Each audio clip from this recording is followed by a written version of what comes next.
యోహాను సువార్త 5వ అధ్యాయము 1వ వచనం నుండి 16వ వచనం వరకు.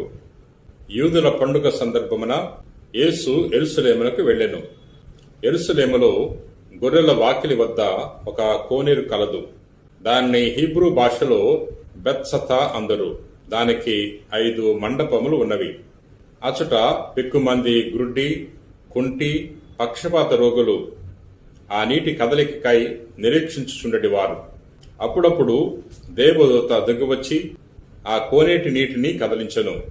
నీరు కదలగనే మొదట అందులో దిగినవాడు ఎటువంటి వ్యాధి నుండినైనను స్వస్థత పొందును. 38 ఏండ్ల నుండి వ్యాధి పీడితుడు ఒకడు అక్కడ ఉండెను. యేసు ఆ రోగిని చూచి, వాడు బహుకాలము నుండి అచట ఉన్నాడని గ్రహించి, నీవు స్వస్థత పొందకోరుచున్నావా అని అతనిని అడిగెను.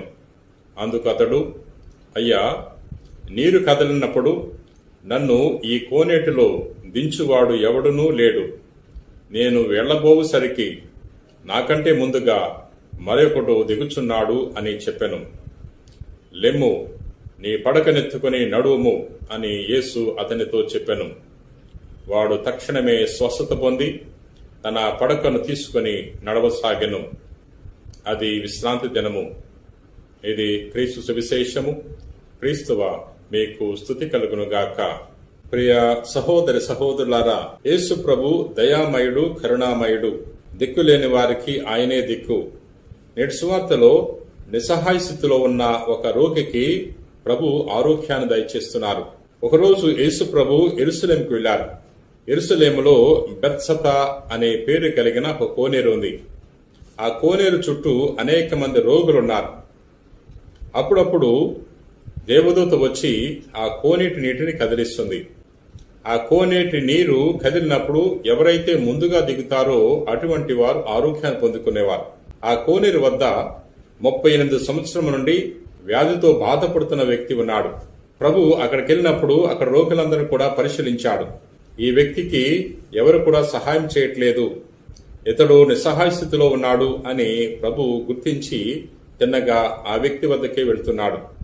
ఆ రోగితో ప్రభు ఈ విధంగా పలుకుతున్నాడు, నీవు స్వస్థత పొందకోరుచున్నావా అన్నప్పుడు ఆ రోగి తన యొక్క బాధను ప్రభుకి వ్యక్తపరుస్తున్నాడు. అయ్యా, ఈ కోనేటిలో దిగటానికి ప్రయత్నం చేస్తున్న తరుణములో నాకంటే మరొకడు ముందుగా దిగుతున్నాడు అని తన యొక్క బాధను వ్యక్తపరిచినప్పుడు ప్రభువు జాలిపడి వెంటనే తనకు ఆరోగ్యాన్ని సాధించాడు. ప్రియ సహోదరి సహోదరులారా, దిక్కులేని వాడికి దేవుడే దిక్కు. ఈ వ్యక్తి నిరాశకు లోను కాలేదు. ఈ వ్యక్తి ఎవరిని కూడా నిందించలేదు. ఈ రోగి కంటే అనేక మంది ఆలస్యంగా కోనేటి వద్దకు వచ్చి ముందుగా కోనేటిలో దిగి స్వస్థత పొందుకుని ఇంటికి వెళ్లిన వారు అనేక మంది ఉన్నారు. అయినా అటువంటి వారిని దూషించలేదు, తప్పుపట్టలేదు. నిరాశకు లోను కాకుండా ఆశతో ఎదురు చూశాడు. ఏదో ఒక రోజు తనకు ఆరోగ్యము చేకూరుతుంది అని ఆశతో ఉన్నాడు. మనం కూడా ఆశావాదులుగా జీవించాలి. మనం కూడా రకరకాల సమస్యలతో ఉన్నాం, రకరకాల వ్యాధి బాధలతో మనం ఉన్నాం. ఇటువంటి సమస్యతో ఉన్న మనము నిరాశావాదానికి గురి కాకూడదు. ప్రభు ఎడల విశ్వాసంతో ఉండాలి. ప్రభు మీద ఆశ పెట్టుకోవాలి. ప్రభు కొరకు ఎదురు చూసినప్పుడు తప్పకుండా ప్రభు మన చెంతకు వచ్చి మన యొక్క సమస్యలను తీసివేస్తాడు, మనకున్న వ్యాధులను నయం చేస్తాడు. ప్రియ మిత్రులారా, ప్రార్థన చేసుకుందాం. ప్రేమ కలిగిన ప్రభువా, దయగల సర్వేశ్వర, నేటి సువార్త ద్వారా మాతో మాట్లాడినందులకు వేలాది వందనాలు. ప్రభువా, నీవు కనికరం కలిగిన వాడవు, దయామయుడవు, దిక్కులేని వారికి నీవే దిక్కు. ప్రభువా, నేటి సువార్తలో నీ కుమారుడు యేసుక్రీస్తు ప్రభు 38 సంవత్సరాల నుండి ఆరోగ్యం కొరకు ఎదురు చూచిన రోగికి స్వస్థం దయచేసి ఉన్నారు. మాకు కూడా స్వస్థం దయచేయండి. మేము ఎదుర్కొనే సమస్యలను పరిష్కరించమని ప్రార్థన చేయుచున్నాం.